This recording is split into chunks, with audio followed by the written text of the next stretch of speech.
Hello les amis, je vous retrouve pour une nouvelle vidéo sur le football français et les huitièmes de finale de la Coupe de France 2024-2025 et je vais vous présenter le match AS Cannes contre Div Cabourg. C'est un match qui a lieu ce mercredi 5 février 2025 à 20h45 et donc l'AS Cannes c'est une équipe de National 2 qui reçoit Div Cabourg, une équipe de National 3. Alors oui c'est vrai, c'est dommage pour ces deux équipes de s'affronter, elles auraient peut-être préféré affronter des équipes de rang supérieur, parce que ça veut dire qu'il y en a un des deux qui va perdre sans avoir eu l'occasion d'affronter un gros.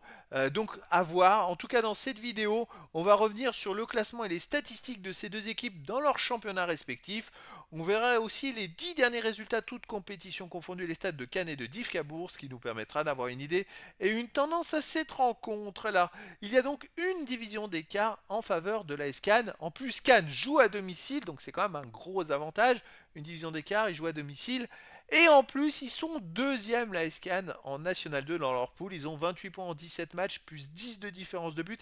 Ils ont un point de moins que le premier. Alors à noter qu'il y a le Puy qui est cinquième avec 2 matchs en retard. Donc le Puy pourrait éventuellement passer devant et Cannes pourrait se retrouver troisième. Et voilà, Cannes pour l'instant en National 2, ils sont en bataille pour essayer de monter en National 1. Donc c'est quand même une équipe très solide. Div Cabourg, de son côté, joue en National 3 et est 9ème avec 19 points en 14 matchs, plus 1 de différence de but. Bon, ils sont à la queue d'un peloton. Après, loin derrière eux, vous voyez, il y a 5 points d'écart avec le 10e. Je crois qu'ils sont que 12 dans la poule. Et donc, finalement, voilà, ils sont plutôt dans la moyenne basse du classement. Donc, on a quand même Cannes qui est dans la partie haute de sa poule en National 2 et Div Cabourg dans la partie moyenne basse. Donc ça fait, en plus qu'elle joue à domicile, ça fait un peu plus d'une division, ça fait presque 2 divisions d'écart entre les deux équipes. Pour les buteurs, j'ai pas eu d'informations pour ces deux équipes, donc on va revenir sur les 10 derniers résultats de toutes compétitions confondues. Et la SCAN, c'est quand même très très lourd. 9 victoires, 1 nul, aucune défaite, 30 buts marqués, 10 buts encaissés, plus 20 de différence de but. Cannes carbure comme pas possible. Je pense qu'en championnat, il devait être moins bien classé et qu'ils sont en train de dépasser tout le monde petit à petit. À domicile, il reste sur une victoire contre Toulon 3-0, une victoire contre le Puy 2-1. Sinon, ils ont battu Lorient en Coupe de France, une équipe de Ligue 2 qui est leader de la Ligue 2, 2 buts à 1 au tour précédent. C'est quand même pas mal. Ils ont aussi battu Grasse 3-2. Ils ont battu Grenoble, une autre Ligue 2, 3-2 au tour d'avant en Coupe de France. Ils ont battu Istres 4-1. C'est quand même une équipe qui est vraiment surprenante et puis qui est capable de marquer des buts. Alors ils en prennent. Hein. Alors je sais que contre Grenoble, ils ont gagné que 3-2, ils ont pris 2 buts, mais ils ont mené 3-1 et ils ont vraiment bien joué. Après c'est Grenoble qui revient à 3-2 et puis bon, ils gardent le score.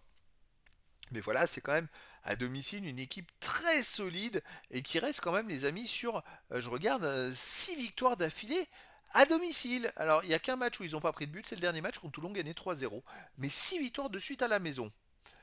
Div Cabourg de son côté sur les 10 derniers matchs, 4 victoires, 3 nuls, 3 défaites, 19 buts marqués, 15 buts encaissés, plus 4 de différence de but. Div Cabourg reste sur 4 matchs de suite sans défaite, avec 3 victoires, 2 victoires et 2 nuls, pardon.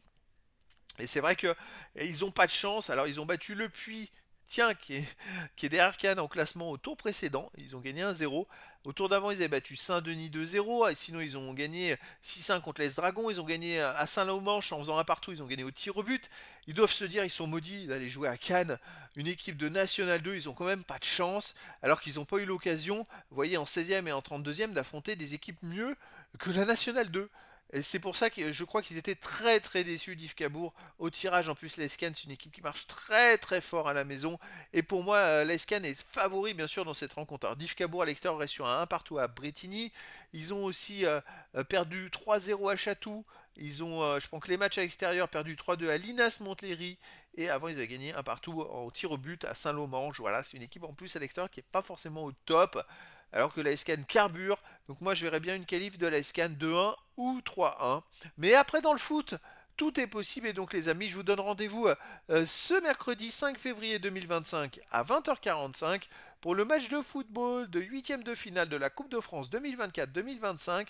La SCAN qui joue en National 2 reçoit Div Cabourg, une équipe de National 3. Voilà les amis, je vous dis à très bientôt pour une nouvelle vidéo.